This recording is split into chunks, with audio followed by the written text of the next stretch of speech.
remember the first shot of morphine I got. I was like, I'm like, Dad, I love this. I want to, you know, and I was like, dude, I was loving it. My dad's like, oh, shoot. What is up, you guys? Welcome back to the #1 mental health and addiction podcast, the Hopeaholics. I am your girl, Natalie Eva Marie, and these are my boys. I'm Chad. Hi, I'm Shane. Make sure you guys like, subscribe, and follow us on our socials and wherever you get your podcasts. Got a new episode dropping every Monday and Thursday. Please come check it out. This episode is brought to you by the Infinity Group.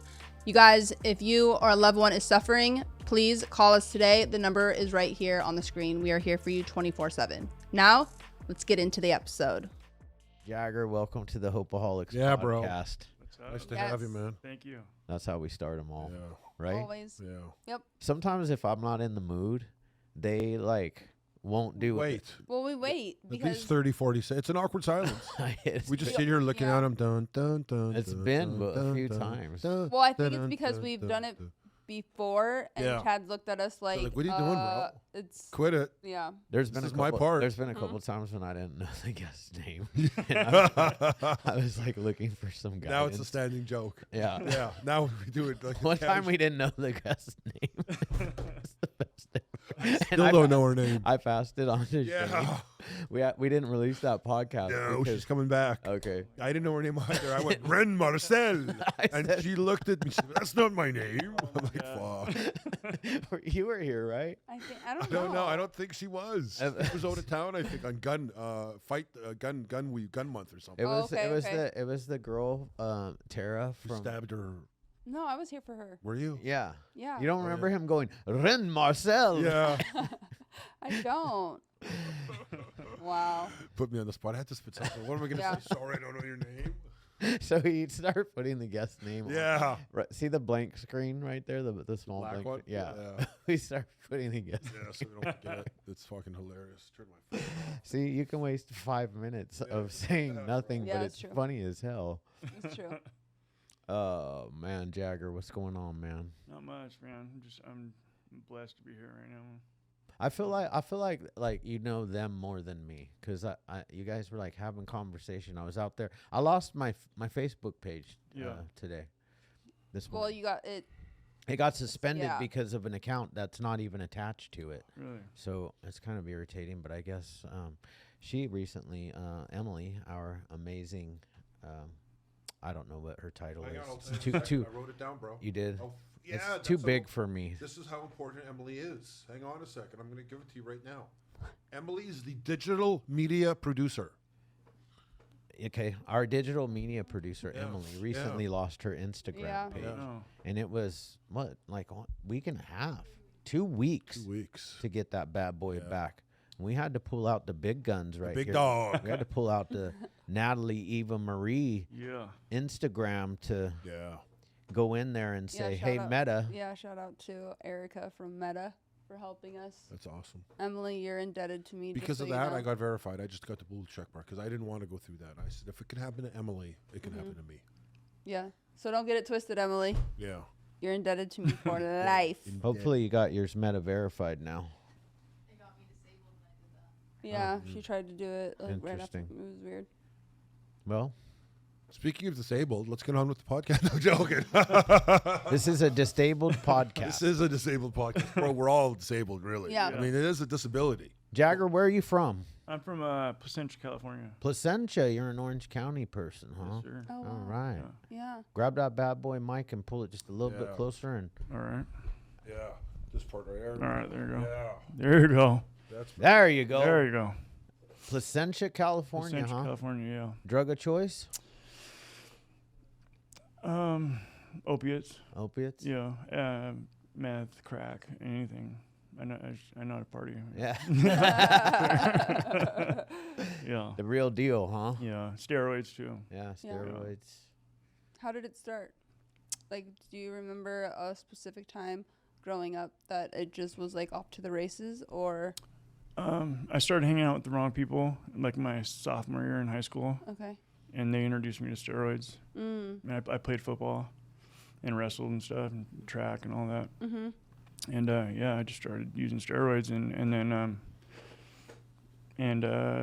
and pills too, Norcos. Oh, okay. Taking Norcos and stuff. Yeah. How would So- your child? I'm sorry, No, go ahead. I apologize. No, I just want to go back further because Yeah. for me, my 4, 5, 6, 7 years old was depressing. You know what I mean? Yeah. How was your do you remember 4, 7, 8, Oh, 9, yeah. 10, 11? I remember everything, man. Everything was good. I was brought up good, you know, like I had a good family until my parents got divorced, and I didn't know how to take it. You know, it was rough on me. And I started what's that? You remember how old you were when that happened? I'd say like maybe 8. 8. Oh, okay. Yeah. Yeah, that's rough. And then I started. I just was hurt, and you know, and I didn't know how to express that. I started like bullying people and being the class clown. Yeah. Looking for like attention of some sort or validation or seeking out, basically. Sure. Did you have siblings? Yeah. How many? I have 3 brothers and 1 sister. Oh wow. Yeah. Where That's do you nice fall? family. Yeah, where do you fall in the age? I am, I guess, the middle. Yeah. Yeah. So 5 in the family. That's a big family, man. It's a Yeah. you know what? But they're all they're all from either from a different mom or a different dad. Oh, okay. So you're So half. halves? Yeah. Yeah. all halves. Yeah. All halves? Yeah. What's the age separation? Was it like 5 in the house all at once? No, it was my older brother Zach and Brittany. We grew up together, and then once they separated, my brother went to his mom's house. My sister went to my mom's house, so it was just me and my dad. And then he met another lady, and they had 2 kids together. So then I grew up with them, Okay. Tanner and Valerie. Yeah, Oh wow. yeah. Are you the only one that's an addict? Yeah. Yeah. Well, no, actually, my sister's an alcoholic, Yeah. but she's clean now. Yeah, Oh nice. she's the one that brought me here. She brought me here, wow. Good for her. Yeah. You know what? I went through a divorce. I mean, it's amazing how it could affect some people. You know, like divorce is 50%. So 25. Like I was the same. I was a mess. You know, you're not sure who's to blame. Where do you go? Everyone's fighting. Everyone's screaming. There's arguing. The confusion sets in. You have no idea what to do or what to say. Wait, your parents got divorced? Yeah. When I was like 3 or 4. My dad died, ended up Oh, in a that's coma right, when I was that's right, 11, that's 12 right, years that's old. right, Died on that's my right. 22nd birthday. Yeah.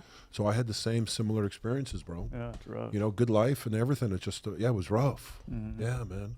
Yeah. It is fascinating to me how, whether it's divorce or just even your upbringing with the same parents in the same household, can be drastically different per child. Yeah. You know? Yeah. And that's really what I think fascinates me about the human brain and how we interpret certain things, because every kid experiences like a different Taste or whatever. upbringing of some Totally. sort, Totally. because everybody obviously has different feelings and Yeah.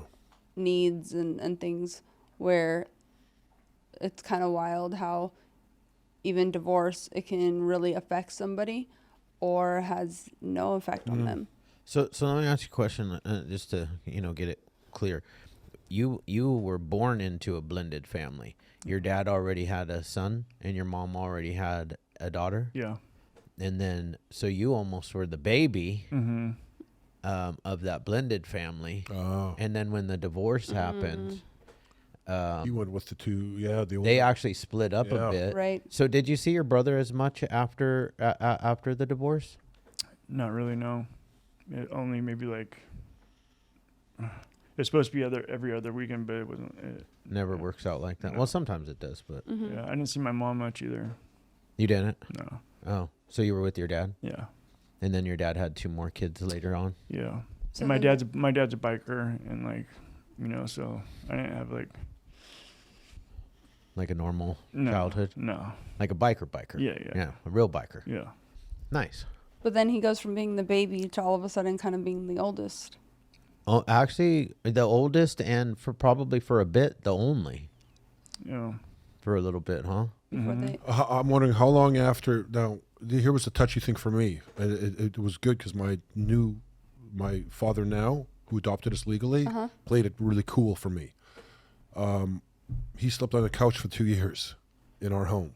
Like I woke Wow. up, he was on the couch. I went to bed, the fucker was on the couch. How old were you? I was, I'm going to say 10, 11 years old. Wow. So until 14, or until they got married, I never saw him anywhere but on that couch. Wow. You know what I'm saying? So but then you're with a guy. Guys are different. Yeah. You know, guys are different. So how long did it take for your dad to get this girl? And how'd that feel? You know what I mean? All of us, you know. Yeah, no, I was in 6th grade, and Oh, and I didn't like her, man. No, Like, you see, yeah. this is what I'm I was fucking like, saying. I was like, you're not my mom. Like, don't talk to me like you don't even know me. You know what I mean? As soon as my dad told me she was gonna move in, like that was rough. Yeah. I was like, because me and my dad are best friends, you know. Mm-hmm. Yeah, that was rough, you know. But eventually, like I let her in, you know. Yeah. And then she was a good lady, you know. Nice. She passed away. Oh, she Oh, did. wow. Yeah. Okay. She was a closet. She drank. Oh, wow. Yeah, and she ended up getting cancer. Yeah. Oh. Mhm. Damn. Yeah. Wow. So But this- after they separated. It's a crazy story. Man, I've been through so much. Yeah. Let's go back. Let's move forward to high school. Alcohol and Norcos Yeah. came into your life. Yeah. And how long did you play football? All through high school? Yeah. I played football all through high school.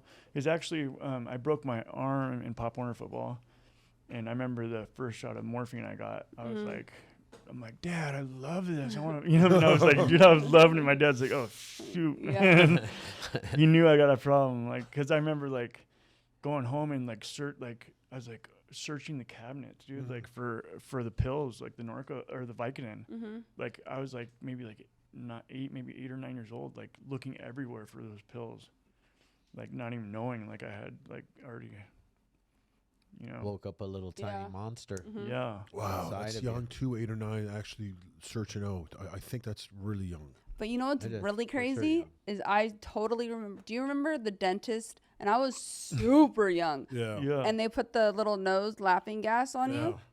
I never wanted him to take it off, and I was a kid. Yeah. That's like my first time that I remember actually enjoying whatever that was. And obviously I didn't know. Yeah. But now looking back, I'm like, oh, damn. Like I probably enjoyed it more so than The average, any other obvious. child. Yeah. Where I was like, wow, I love this. Yeah. Which is nuts. I didn't get any of that, but No? the first time I ever had it was when I did something at my sister's place, and I was been sober for a while. Oh my goodness, yeah, no, they It was- put it that was- little it like was really nose funny. thing. I'm glad I did it sober because like I probably would have wanted to do it again. Yeah. Whippets. Yeah, I just I just remember when I did it, I was laughing so hard because I was thinking like my mom wanted to get this procedure done too, and I was like, she goes, tell me Oh, yeah. if it hurts. Yeah. And she goes, don't lie to me. Yeah. And the whole time I'm on laughing gas. I'm like, I'm gonna lie to my mom because this shit hurts bad, and I'm not gonna tell her because she really wants to get it done. So I thought that was so funny on the laughing gas. Yeah. I love But not enough about us, because this is about you, man. And He's got 21 days. 21 days. 21 days today. Yeah, it's amazing. Yeah, Yeah. that's what and I want some of this on the podcast Yeah. because like you are so close to how it felt Mm-hmm. the day you decided like I want help. Yeah. And I want to get to that, but like more importantly, how did it get to the point where you needed to get to help? Like I see steroids and Norco are that's a combo. Yeah. That's actually a good huge combo in the bodybuilding world. Yeah. Like bodybuilders are on opiates and Yeah. steroids and cocaine flies through them, and so does alcohol. But a lot of them stay away from alcohol Yeah. because it keeps Yeah. you out of the gym sometimes, Mm-hmm. Yeah. and they got to be Calories in and the that. gym. And the calories and the yeah. sugar. So, where did it go from there? When did it get bad? Man, it got bad. It got bad. I'd say after when I was at Fullerton Junior College, and I was playing. I was an outside linebacker. I was an All-American, And I was taking Norco before every game. You know, I'd pop my Norcos and like before the gym, everything. Like you were saying, I was drinking, but I still had my life in order. You know, I was still, you know, I had a tryout with Detroit Lions. Like,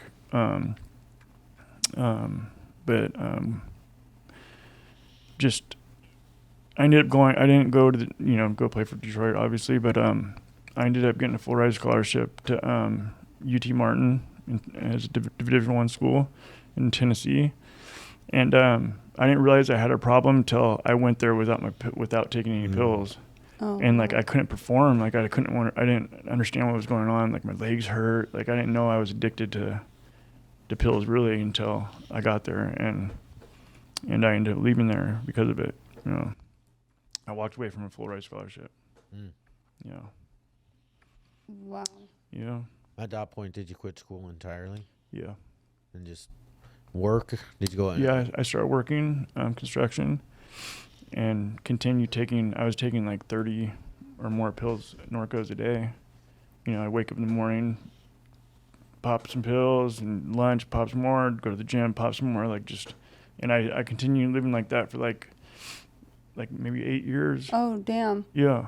Wait, when you went to college on the scholarship, did you know then that you were addicted, that you needed these pills, or were you at a turning point in your life where you're like, this is totally out of, I don't want to be here. I'm out of California. This is a new experience. This is not for me. This is not what I want to do. So did you blame it on that? Or did you know like, oh, I can't perform or I can't play because my body needs X, Y, and Z? Yeah. Well, I went to Tennessee because I thought it was so far away. I was like running from all my problems, you know, and I thought like maybe if I go that far away from everybody, like I'm going to start a new life. And, you know, I had a girlfriend at the time and everybody's like, man, don't bring sand to the beach, bro. Like there's so many girls out there. And I had a hard time, you know, going there without her. And I just listened to everybody else and I didn't listen to myself, you know,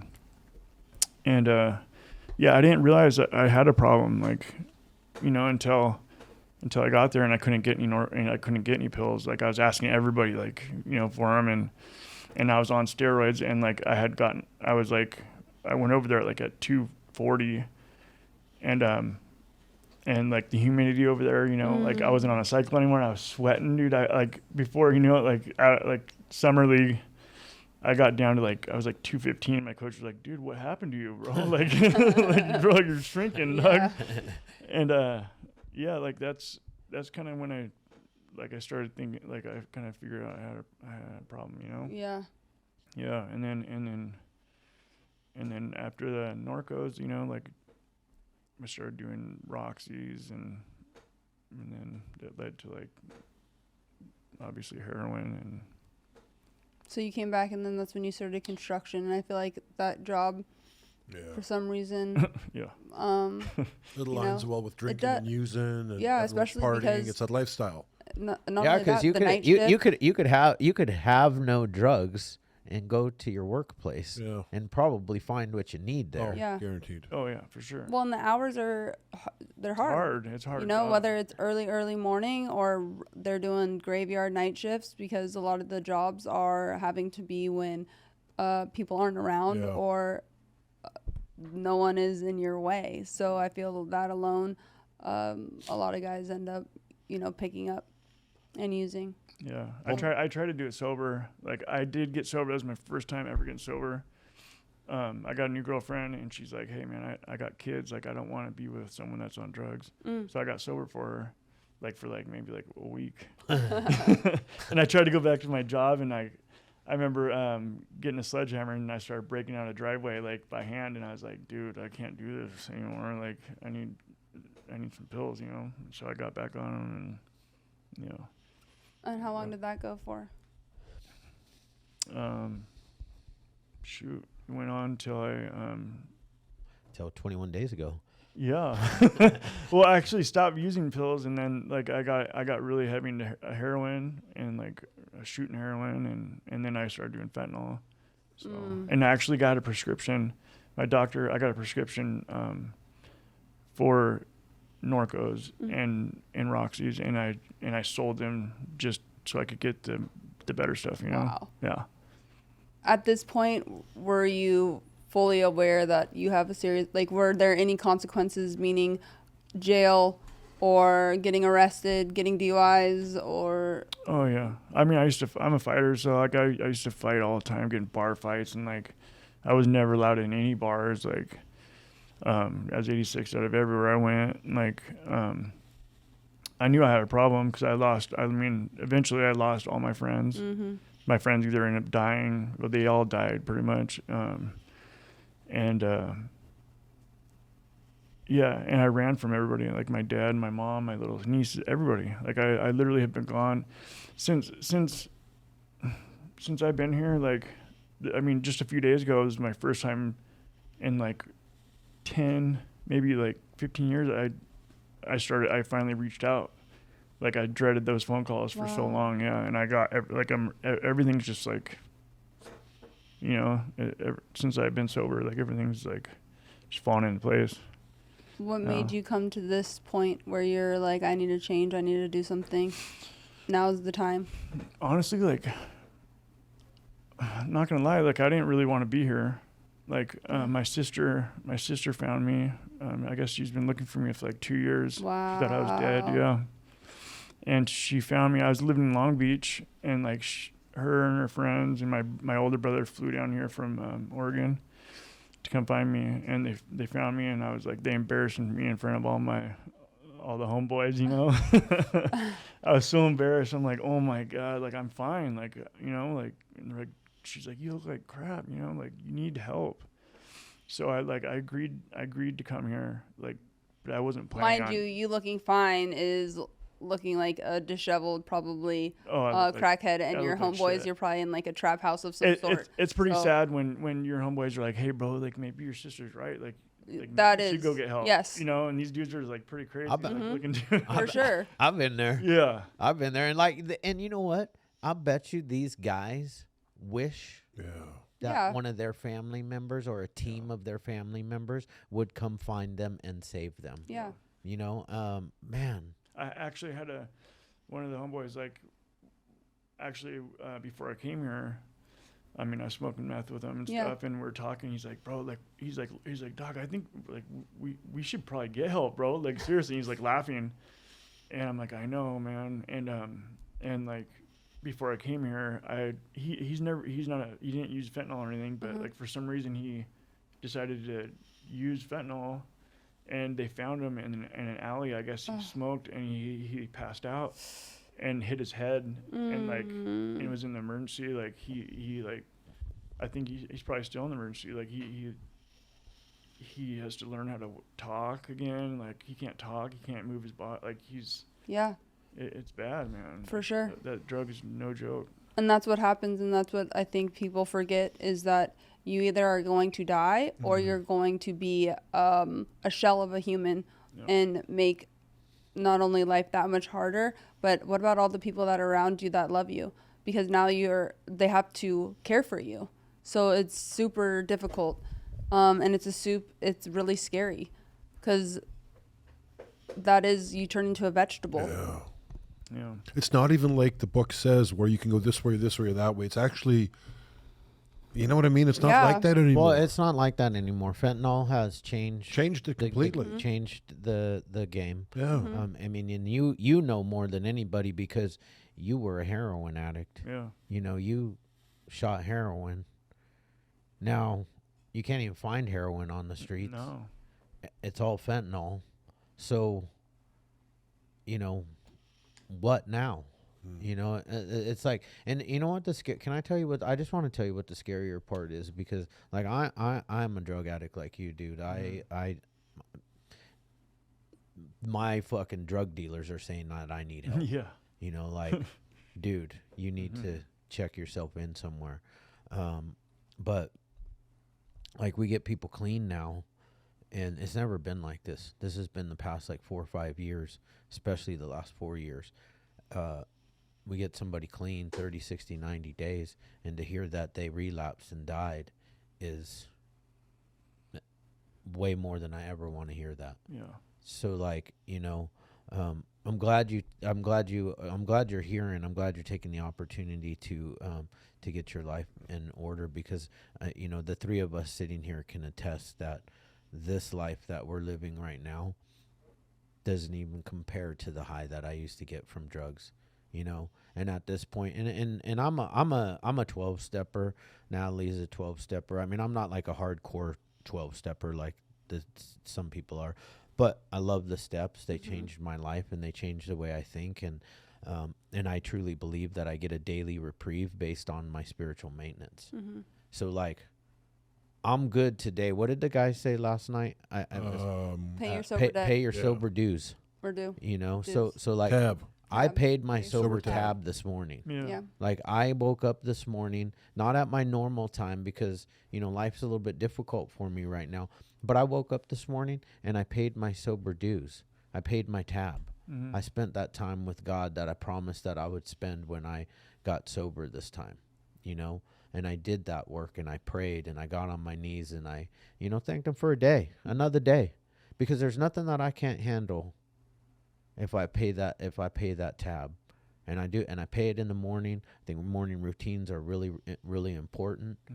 And, you coming on this podcast, somebody out there, there's going to be one person out there that sees this and has 2 days sober. Yeah. Or maybe somebody that's even in treatment with you has a week sober, and they're like, fuck, dude, I don't know how to get through this week. I want to leave. Yeah. You're the guy Yeah. that says, if you hold on one more day, I It promise you it's going to feel different. gets better, man. I mean, you're at 21 days, and I remember you when you first Yeah. came in, and you look completely different. Yeah. I didn't even recognize you, and that's only 21 days. Yeah. So that's a testament to just how drastic things can change in such a short amount of time. I want to know what made you agree to actually making the change, because we all come to some point in our life to make the change, or else we wouldn't have the seat that we have. Yeah. And what was that for you? Mine was, like I said, my brother came from Oregon to come find me. He found me, and he likes X-Men and all that stuff, comic books and stuff. So he couldn't wait to take me to go see the new Wolverine and Deadpool movie, right? And I was all excited, and I haven't been in the movies in so long. Like, I didn't even know they had reclining. Oh, yeah. Yeah, bro. That's fucked up. Yeah. Sorry. I've been in a dark, bro, like literally in a room Yeah. using drugs Yes. every day. I was like, my friends laughing because I couldn't even go outside, like I was stuck, Yeah. And Stuck like Chuck. seriously, bro. And I knew like I needed it. I still wasn't planning on coming here. Yeah. And but during the movie, like, I remember watching the beginning, and I was all excited. He bought me a hot dog, and the guy was eating my popcorn, and I was like, "Whoa, dude!" I was like sitting back, like, I'm like, "This is awesome." And then I woke up at the end of the movie, like drenched in sweat. I looked down, my hot dog and my popcorn were on the floor. Everybody's looking at me, and my brother just like, he put his hand on my chest, and he's like, "It's okay, brother. Like, I'm just glad you're here with me right now, And I just started crying, man. Like, it was rough, and I was like, "Dude, like maybe I need help. Like, maybe I knew that right then. I need to come here. I need to go get help, Yeah. Mm-hmm. Wow. Yeah. I mean, that right there is powerful. Awesome. Yeah. Really nice. Fuck. It's that thing that we need, that last little thing, and you probably weren't feeling like $1 million right then. No. And the thing I always tell, because there's so many bottoms, right? We can we can keep digging, or we can put the shovel down, right? And that could be your last bottom right there, your last bottom, and I think should always be an emotional, spiritual bottom that you're just like, I don't ever want to feel that way again. The way that you felt when you woke up. But you know what? You had somebody that gave you love and put his hand on your chest. Awesome. And I'm gonna be honest with you. That was God using your brother, because he knew that was the only way that you were gonna get here. Yeah. You know, and just remember that this is just like one day at a time. Mm-hmm. And not every day is fucking butterflies and No. rainbows. No. There's some days that are just shit and they smell like shit. Yeah. And you just gotta root feel for like midnight. shit. Yeah. And you have to know that the only thing that matters that is if I stay sober, this shit will go away. Oh. If I get loaded, this shit will continue for until I get sober again. Oh. You know, and you know, every day that you put your head on the pillow at night, that you go to sleep and you're sober, that's a fucking win. That is a win, a big win. Absolutely. You know, and progressively things get better. It's all those little tiny wins that we do on a daily basis. Like, I'm sure this is out of your comfort zone right now. This is a huge growing experience for you right 21 now. days ago, if you Yeah. told me to come on a podcast, I would be like, yeah, right. Like, there's no way. Like, I mean, And I feel like you were excited to come on this I was. podcast. You know? Yeah, because I just wanted to share my story and like and let people know like you could live a sober life, and it's like I've been searching for this high. Like I've been using drugs to feel like how I feel now, and like I could never feel like that. You know what I mean? And now that shout out to Hope by the Sea, you know, like I didn't want to be there. Like I was full of hate. Like I hated people. I thought I was gonna end up beating someone up when I got here. Like I was screaming during detox. I was screaming. I was punching myself in the face, headbutting walls. Like people were like, "Dude, this guy's like texting everybody like this guy's kind of crazy, bro."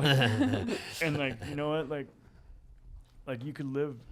Anybody out there like that think that like you're the only one with that's a hardcore drug addict, and like there's you guys don't even know, man. Like this place saved my life for sure. Like I shouldn't be here right now.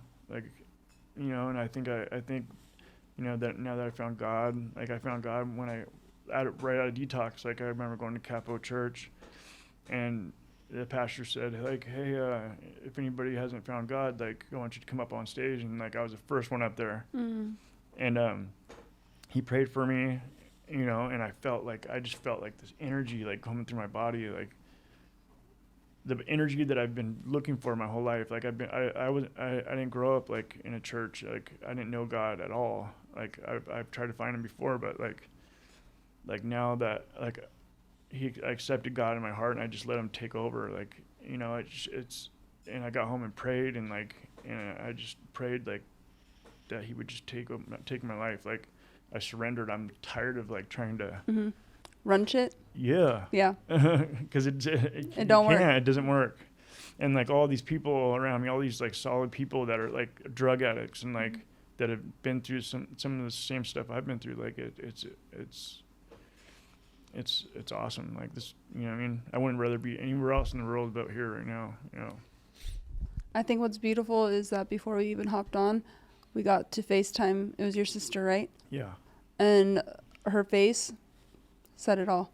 Mm-hmm. Said everything that I needed to even, like, I could just tell by how happy her smile was insane. Like, she was so happy to not only see you, but know that you're doing the work. Yeah. That you're hanging in there. Because every day is not going to be easy, especially when you're in treatment and you're at the very beginning. It always seems like it's a mountain.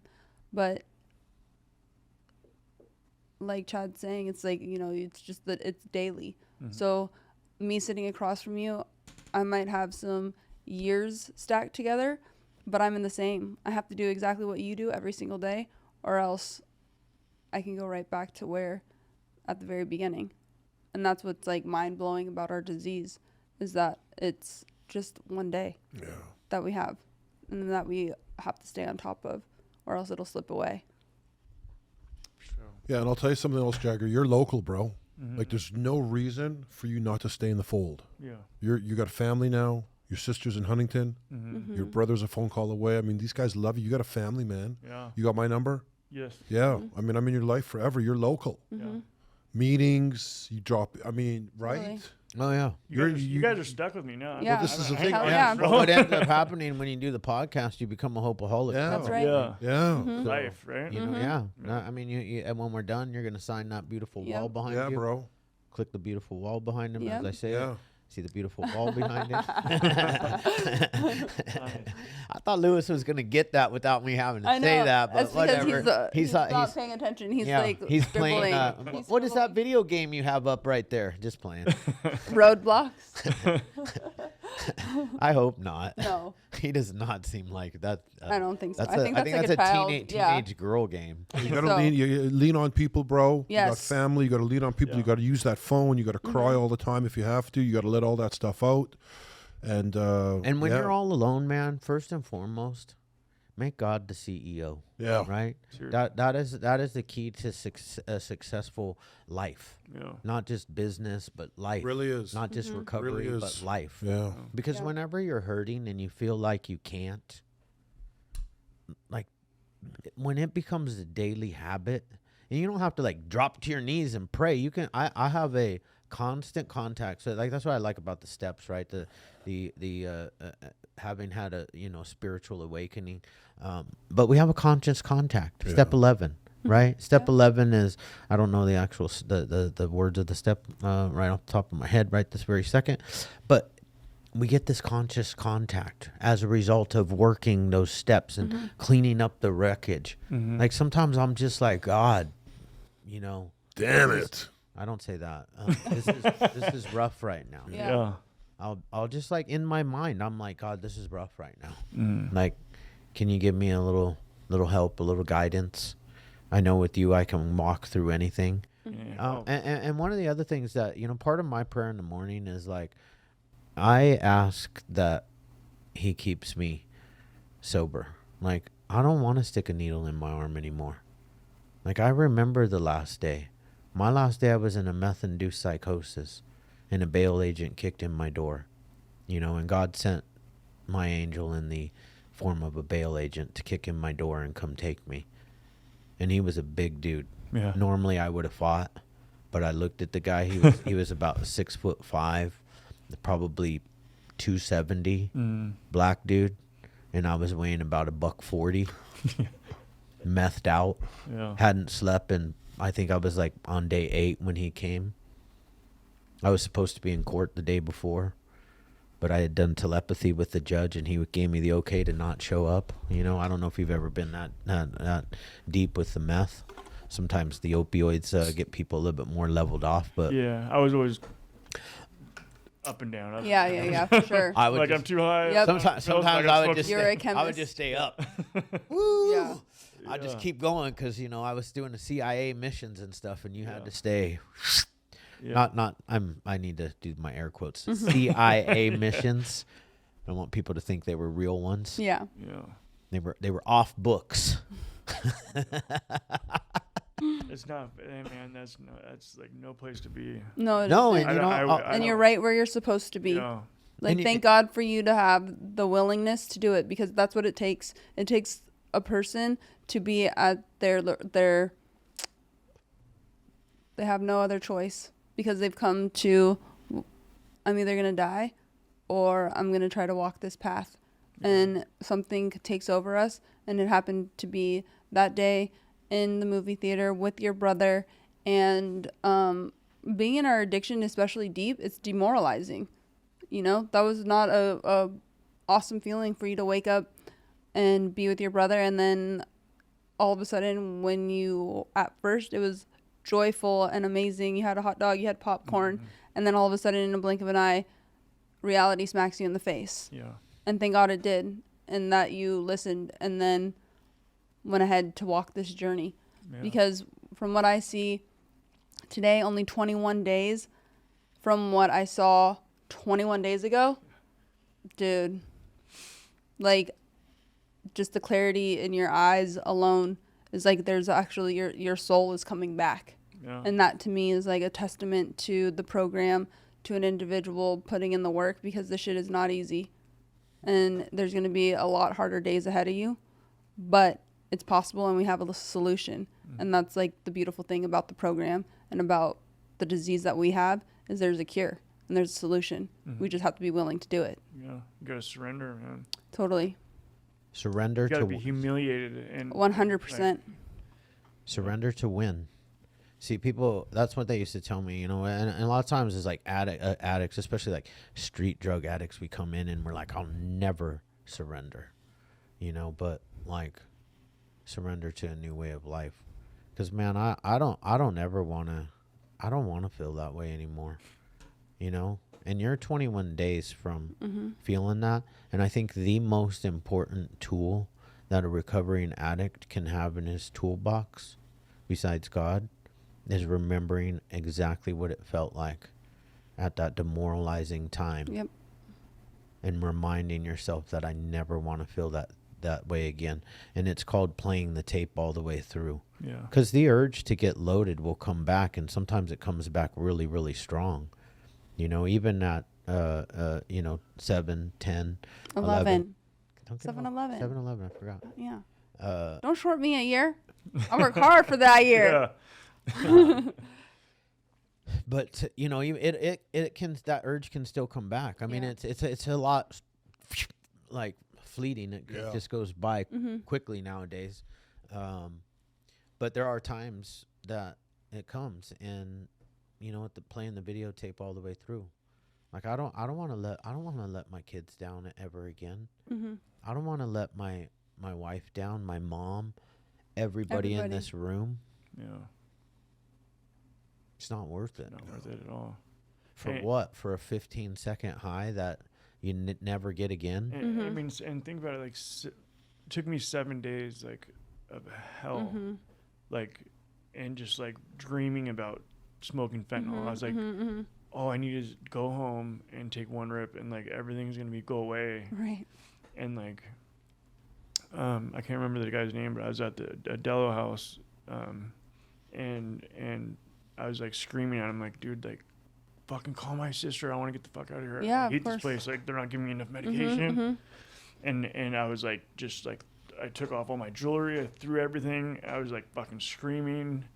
And they call my sister, and I'm like, hey, you need to get me out of here. Like, and she's like, okay, well, I'm working right now, but I'll be right there when I'm done. And she never showed up.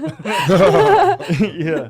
And then so the next day I'm like, call my sister, and one of the dudes in the house, he goes, hey, bro, he's like, you look like a fighter, like, I'm like, yeah, I am, and he's like, bro, well, just think about, like, you're in the ring with Mike Tyson right now. Like, it's the 12th round, and he's like, and it's gonna, dude, he hits like a motherfucker, like, it's gonna hurt, but if you get past this last round, like, I promise you, like, it's gonna get better. And then he like took me by the hand, and he walked me into the bathroom, and he turned on the light, and he's like, look in the mirror. Man. And I looked at myself in the mirror, and I was like I belong here. Like, I think. Was that another client?